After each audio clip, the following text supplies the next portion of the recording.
Good morning, everyone. Today is the 7th of May. Today is a Wednesday.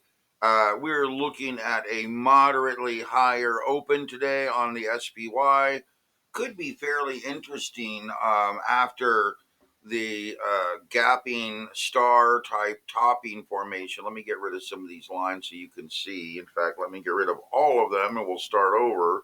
You can see this kind of an island topping formation here that's setting up on the daily chart, and it's somewhat indicative of this gapping move down here, which set up our ultimate low.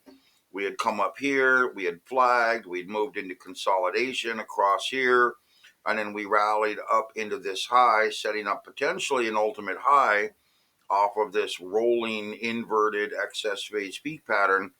And now, we could be moving down into that lower channel to set up flagging, to break down into consolidation, and then break down into a low. We'll see how it plays out. I mean, today is FOMC day.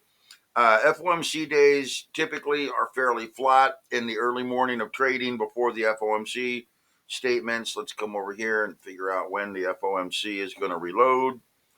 The page is going to reload. And today, news. When do we have the FOMC statement? We have mortgage applications. We have crude oil inventories, heating oil inventories.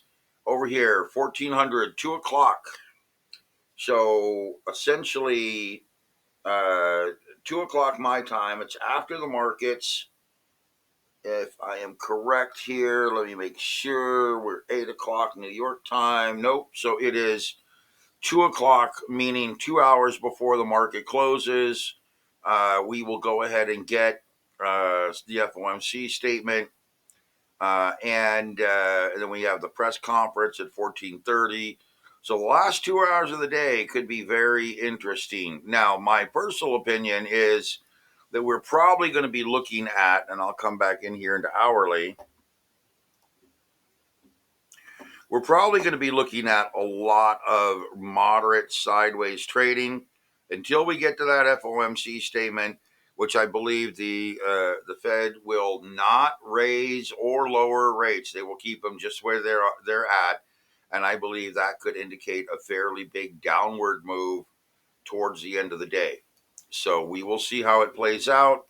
I don't believe the Fed's going to have any reason to raise or lower rates right now.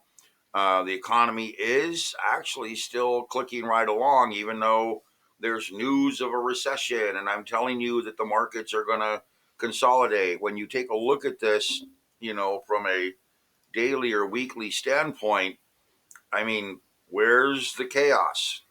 Okay, yeah, we had this breakdown chaos in this move, but look, we're still well within upper channels, continuing to move into this expanding megaphone. There's been really, let's go to the beginning of every year. So we've got 2024 right here. We've got 2023 right here. We've got 2022 right over here. We've got 2021 right over here. And we've got 2020 right down over here. If you take a look at this from a historical perspective, and of course we have 2024, 25 starting right over here. And remember, let me get this correct, started right down here off of this low. So yeah, as of 2025, we're off, but not by much. In reality, we're off by currently right now, do this correctly, we're off by 3.6%.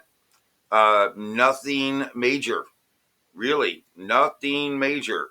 And like I said, when you take a look at this from a standpoint of what would be causing the Fed internally to freak out, I don't see any reason why the Fed would consider any of this exceptionally dangerous enough to try to lower interest rates. So, again, very, very solid upward trending, very, very solid scoping all the way through this. I see us, I mean, the Fed could. I'm not saying that, what I'm saying is I just don't see how, I'm coming up here,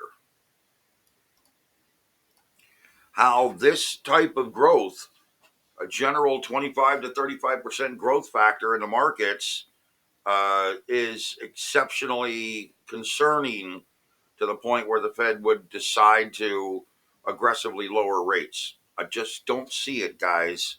I mean, I see the Fed looking at this and saying, okay, we've weathered this, and now Trump's doing his thing, and we're likely to do this. Why are we going to be trying to lower interest rates? There's no impetus to lower interest rates. The economy is running fairly hot. Housing is still moving and trending higher. Jobs are still pumping right along. We'll find out with mortgage applications today how the real estate market is holding. Now, again, I do my own real estate analysis, and I'm just amazed at how, for the past year, it's been completely flat with prices still appreciating and almost no activity. Everything has gone to flatline. In fact, let me see if I can show it to you.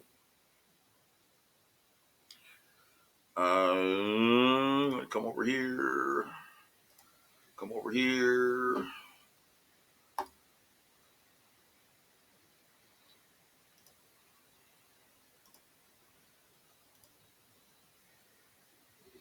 So here's the real estate data, completely choppy.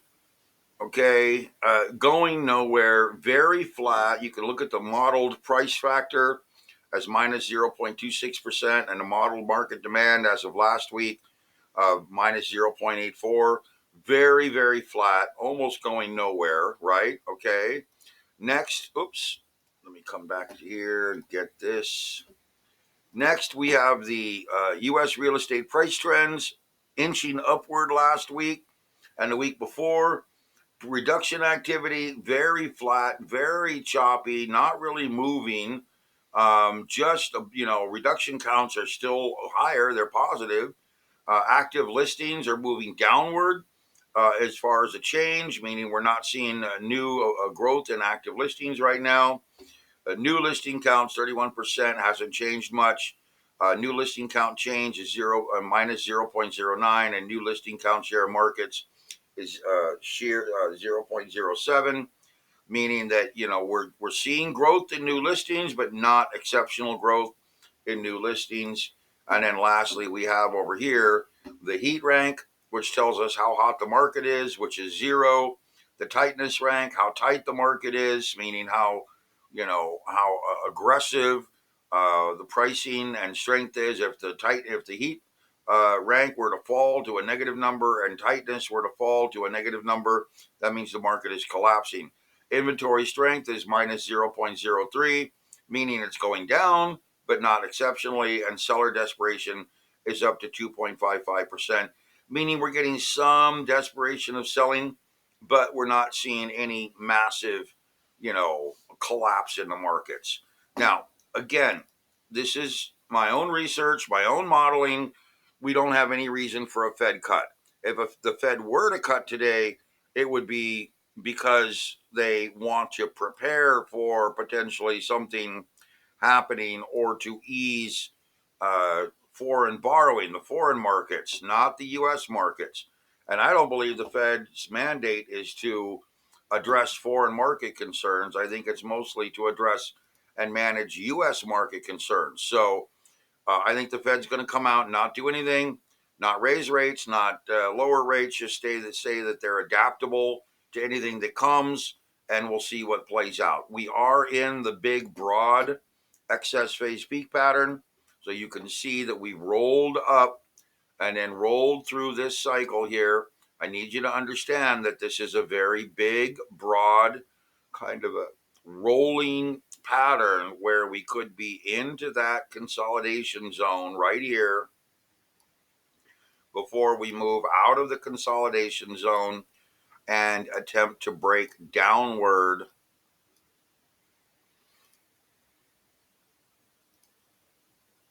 Let me highlight this, change it to a color.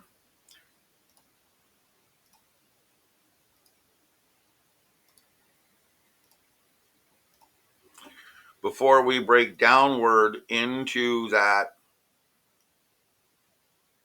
major low pattern, potentially over here in October that I've been talking about, potentially having a new low set up somewhere in early July. So we would really be more like this. And that's where I see the markets right now. That's where I really see the market. So what we're looking at here is this rotation off of this mini little excess phase peak pattern over here. The purple that I've drawn coming off this high, moving into flagging, potentially over the next couple of days, maybe even lower, because we could move into that low area back down here. And so we're looking at this breakdown to see where flagging hits. And really what it comes down to is where is this flag going to be? So here's our rally on up. Here's our move down. Where is this flag going to be? Is it going to be down here in the middle of consolidation, meaning we come down here to consolidate and then break down into a low? Or is it going to be higher? I don't know yet. I think that we're really looking at kind of a wait and watch and see mode. We do have that island formation setting up here, and we could break downward. So I'm going to come back over here. Oops, that's the update. Come back here. Tell you that we're in a breakaway mode, in counter trend mode. We are in bullish. So a breakaway in counter trend mode would likely be to the downside. We're going to see how that plays out today. I think ultimately, ladies and gentlemen, we're probably looking at kind of a downward bar, maybe back down into the 545, 550, 545 area. We'll see. But again, it's going to be flat until we get into the FOMC mode. Okay, don't want to waste a whole lot of time. QQQ. Same type of thing. Breaking down here today, probably flat down day. We're a little bit higher at the open. Probably flat down day, maybe down into this area. And, I think we're looking for that flag. Where's that flag going to be? And more than likely, it'll be a bit lower than where we're at. I kind of think we have to get below this area for both the SPY and the QQQ that's that high back on April 9th to go ahead and break down. So you can see back over here, we've got to get below this high, I think, for the flag to set up, and we'll see. We'll see how that is. Okay, gold and silver. Okay, guys, well, here's our day. Let's see what gold and silver is doing. Gold and silver is moving into a rally one phase, and we are looking at a trending mode, a rally mode in bullish, explosive bullish. That means that we are looking potentially at a fairly strong upward rally here. It may be later in the day as the Fed moves into action, delivering what I think is going to be we're waiting and we're actionable if something happens, but right now we see no risk to the markets to change anything. So we're looking at a pretty solid uptrend. I think this is going to be a good, solid rally day. I think we're looking on gold. I think we're looking at trying to see Gold make a move up to this 3,500 area. So really kind of looking for that area of the world. And silver, I'm literally looking for this 3440, 3420 area. I mean, it just, it's again, it's a bit of a measured move, but try to do it like this. You see how that lines up? So 3430, 3440 on silver would be a pretty solid measured move. And we had a pretty big move here over the last couple of days in gold, about $200. So from where we're at here, that 35 to 3560 area, pretty much this area is the next target. Somewhere up in this area or this area. Okay, back over here to Bitcoin, and Bitcoin stalling out into, this is daily, into kind of a flagging formation. Now remember, yesterday I told you Bitcoin was, maybe acting about 4 or 5 days ahead of the US market. I'm going to leave these, I guess. Get rid of that. Get rid of that. So if we have this flagging formation now, we rallied up, we pull back, we flag. If we're getting into this flagging mode, I'll do it in dark red, like this, then this is a pretty early sign of a breakdown. Now, the width here would suggest that consolidation would likely start somewhere in this area, in here, on a breakdown, maybe a little wider. And then we would get some sort of a breakdown into this mode again. Maybe not what I've drawn here in blue, but this looks like good, solid flagging. We'll see how it holds up. We'll see if we get a little higher and if we invalidate. Remember, invalidation would mean that we are moving above this red level right here, this high. And invalidation would mean that we rally up. Okay, that would be invalidation to the upside, like I've drawn here.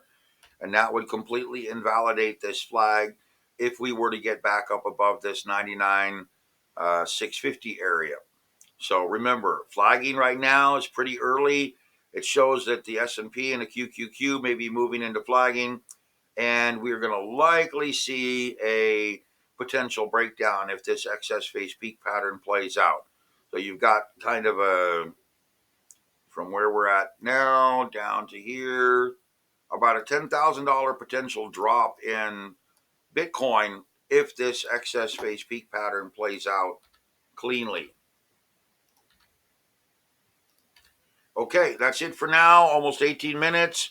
Go get some today. Remember, gold and silver should be moving nicely higher today off of this pattern. Where is it here? And so there's our rally today. We'll see what happens. This has been a very big move in gold. Like I told you, I think the 3,500, 36, 37 is next. I mean, really, it's going up to 42 plus $100 in my opinion, but it's going to do it in legs. It's going to do it in these measured moves. So when you look at these measured moves, you come back over here and you realize that, we've got to see this measured type of a move. You can look at this, but this was a pretty big move. Okay, so here to roughly here, $199, and then here to here puts us up in the 3580, 3560 area. So it's going to happen in measured moves, and these measured moves can be Fibonacci increments. So this could be a half move about to here, could be a 618 move here, or could be a 1.5 move up here. This is the big explosive move in gold that I've been warning all of you about. It's here, it's happening, and it's going to likely continue until 2030 or 2032. Okay, guys, that's it for now. Go get some, and I'll talk to you later.